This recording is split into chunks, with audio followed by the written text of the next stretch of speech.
16th of Men's Tears in the year of Our Lady 1537. Sorry, it's been a while since I actually sat down and wrote. Wait, who am I apologising to? Anyway, I haven't written in a while. Even though the clerics at the temple healed me up, I needed a bit of downtime after our last outing. And thank goodness for cleric-client confidentiality, otherwise my parents would have gone into a panic. After I was healed up, all I needed was a quick mending spell for my clothes and I was good as new. Anyway, since I've recovered, Squirm has been taking me on what she calls reconnaissance missions to the Glittering Coast to try and find this Copa person. It's taken a lot longer than I'd anticipated. Turns out there are a bazillion quaint little fishing villages on the Glittering Coast, each with its own charming local seafood delicacy, which is nice the first 5 times. But finally, Squirm and I have a lead. Someone in Salthaven Port said they'd heard of a selkie living in this run-down old place called Cockle Bottom. We're heading there today to have a look around. I'm not really sure what to expect. I'm trying not to think about it too hard because if I do, I'm sure to come up with 1,001 ways it could all go tits up. On the more mundane side of things, I've had 3 more rejection letters from employers. It's stupid. Every time I open one of the letters, my hopes get so freaking high, and then as soon as I see the word unfortunately or regrettably, my stomach just sinks about 7 miles. I wish I didn't make it such a big deal for myself. But I can't do anything about it, so I just have to cope with it. Oh, and there's another thing I have to cope with. Stressing about what to do with the Eye of Ignorhald. Yay. Even if I just brought it back to the bureau, there's a very large chance they'd thank me by putting me in jail. And if I keep it, someone's going to find out where we are eventually and try to get it back. And I'm pretty sure whoever they send won't care about leaving a dead half-elf behind. Well, dwelling on it isn't going to change anything. But that won't stop me from stressing about it every waking moment, though. That's probably enough doom and gloom for one day. Squirm will be wanting to get going soon. Guess we'll find out if this selkie woman is any help very soon.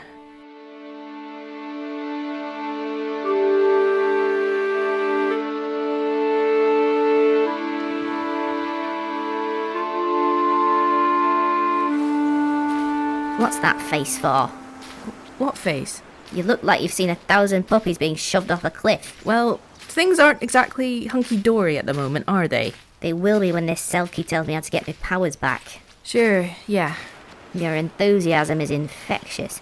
We haven't tried this house yet. Shall I? Yes, of course. Just stick me in your pocket for now, until we're sure this is the right place. Okay, I'm on it.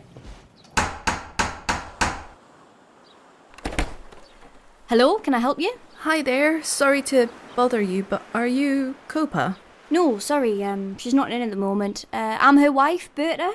Nice to meet you. Nice to meet you too, I'm Sylda. We were wondering if your wife could help us with something? We? Yes, sorry, this is my associate, Squirm. Oh my, one of the fair folk. Oh, this is so exciting. I mean, sorry, it's just, I've heard so much from Copa about the Gloamlight realm. It's just, welcome, come in.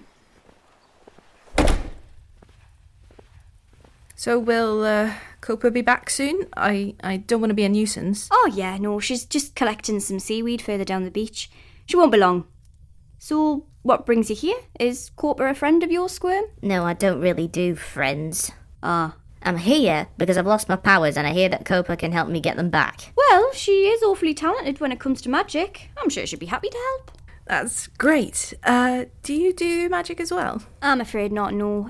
Copa's the one with all the skills in that department, I'm afraid. I mean, I make some herbal remedies for the villagers, but, well, that's about it. How did you meet Copa, if you don't mind me asking? Well, it's actually quite a nice story, really. It was, 10 years ago now? Aye.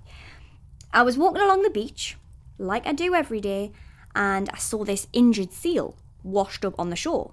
So I wrapped it in my cloak and I took it home, made a salve for its wounds and I cared for it until it got better.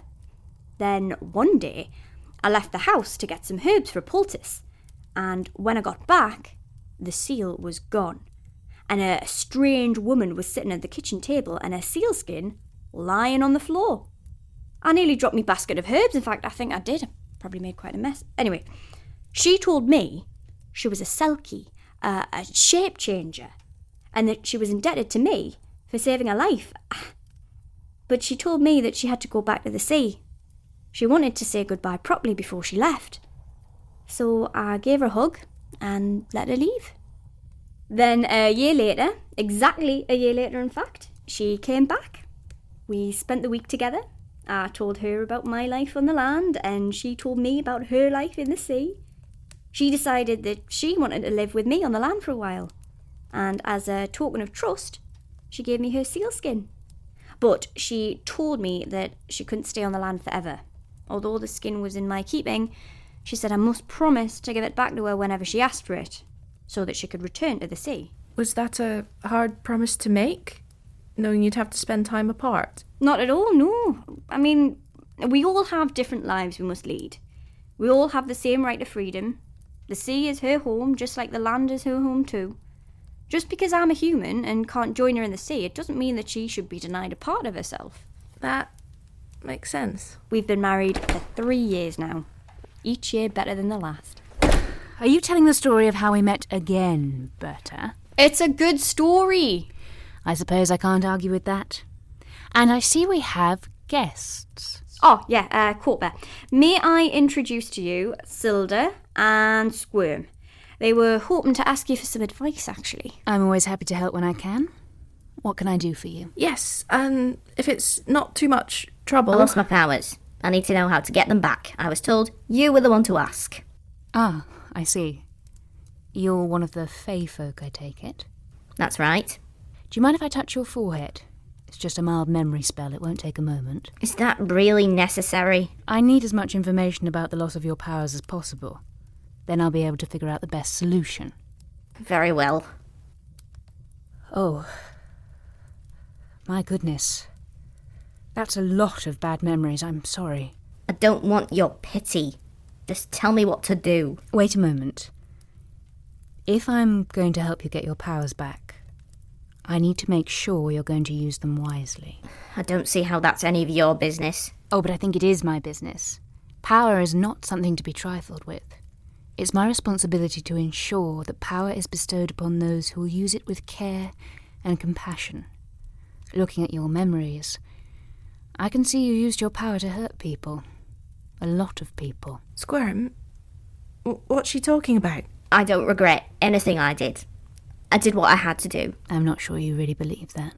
I didn't come here to be psychoanalyzed. I came here for information.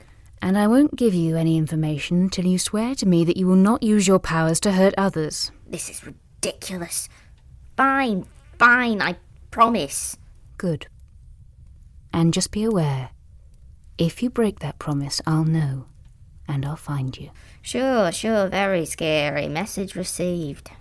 Very well. Now, will you fucking tell me what to do? Listen carefully. You'll need to travel to the summit of Inlacer Mountain. Take this scroll with you. It contains the ritual you must perform. A word of warning, though, if the ritual is interrupted, it will fail and cannot be performed again for 100 years. Wow, no pressure, right? This isn't a joking matter, Sylda. This is the most important roll of parchment you will ever hold in your life. Keep it safe, or I'll give you a stern talking to. Okay, I get it. It's important. Thank you for your help, Copa, Berta. It was lovely to meet you, but I'd better get Squirm home. I've got a few questions I need to ask her before we head off to the mountain. Questions? What kind of questions? Not here. Safe travels, both of you. I hope your quest is successful. Yes. Take care, Sylda. Squirm, I'll be watching your progress with interest. All right, fine, let's get a move on. Hurry up, Sylda. Yes, just getting the spell ready. Flutja.